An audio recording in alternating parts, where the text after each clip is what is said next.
All right, next up, as we continue along, Alabama, Texas A&M.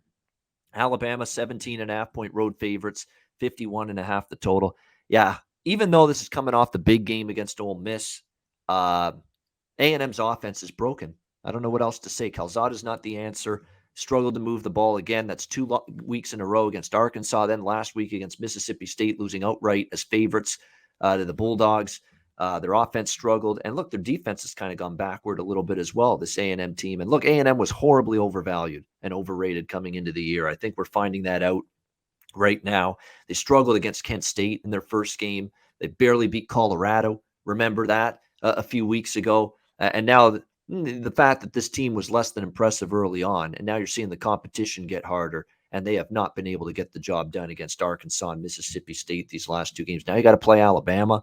Have fun with that. Don't know if I'll bet the game, but I lean favorite. But more than anything, first half Bama. You can get -9.5 with Alabama in the first half. That trend just continues to keep on going for the most part this year. It did against Ole Miss, obviously. Even the Florida game where they didn't cover, they covered in the first half, though, of that Florida game, even though they won by 2.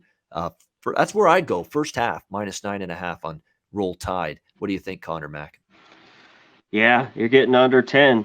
I'd go run right now if you get the 9.5 and bet it first half. They looked great again. Ole Miss at the end scored some junk touchdowns, but the defense played well early.